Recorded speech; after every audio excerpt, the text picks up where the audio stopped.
Dalam debat perdana calon wakil presiden 2024-2029 di Jakarta Convention Center Senayan, Jakarta pada Jumat malam, Cawapres nomor urut 2 Gibran Rakabuming Raka mendapat kesempatan pertama menyampaikan visi misi. Cawapres nomor urut 2 Gibran Rakabuming Raka mengatakan Indonesia perlu memiliki talenta masa depan di bidang teknologi digital. Keahlian anak muda yang dimaksud Gibran adalah salah satunya anak muda yang ahli dalam kripto, ahli artificial intelligence, ahli blockchain, ahli robotik, dan ahli perbankan syariah. Silakan. Assalamualaikum warahmatullahi wabarakatuh. Salam sejahtera, Shalom, Om Swastiastu, Namo Buddhaya, salam kebajikan. Indonesia ini negara besar. Kita harus mampu keluar dari middle income trap. Kuncinya, kita harus mampu menaikkan nilai tambah di dalam negeri.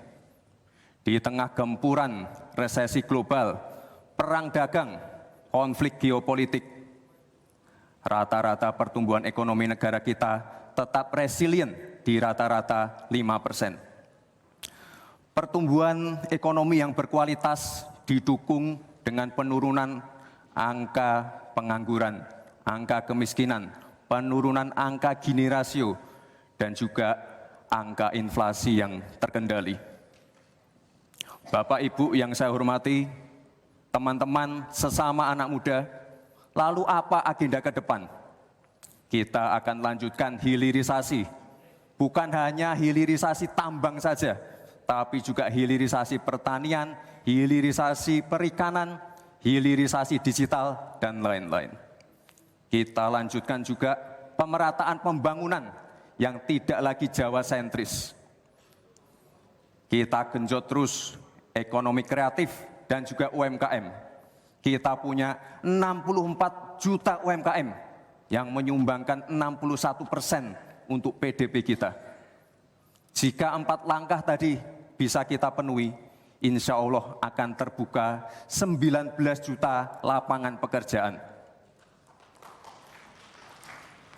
Pemerataan pembangunan itu wajib. Sekarang investasi yang ada di luar Jawa sudah ada 53%. Pembangunan IKN yang berkelanjutan ini akan membuka titik pertumbuhan ekonomi baru, akan membuka akses dan juga konektivitas, sekaligus membuka lapangan kerja. IKN ini bukan hanya saja membangun bangunan pemerintahan, tapi juga sebagai simbol pemerataan pembangunan di Indonesia, dan juga sebagai simbol transformasi pembangunan Indonesia.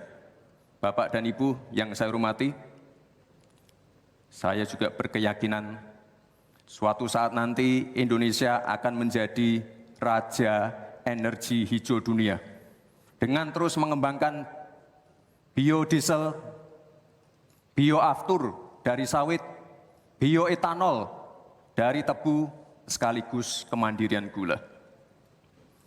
Untuk menuju Indonesia emas dibutuhkan generasi emas.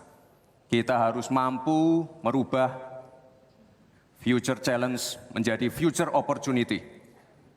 Kita harus punya future talents yang dilengkapi dengan future skills. Untuk itu, hilirisasi digital akan kami genjot. Kita akan siapkan anak-anak muda yang ahli artificial intelligence, anak-anak muda yang ahli blockchain, anak-anak muda yang ahli robotik, anak-anak muda yang ahli perbankan syariah, anak-anak muda yang ahli kripto. Bapak dan Ibu yang saya hormati, narasi besarnya di sini adalah keberlanjutan, percepatan, dan penyempurnaan. Terima kasih. Wassalamualaikum warahmatullahi wabarakatuh. Selamat Hari Ibu. Selamat untuk kaum perempuan hebat di Indonesia. Terima kasih.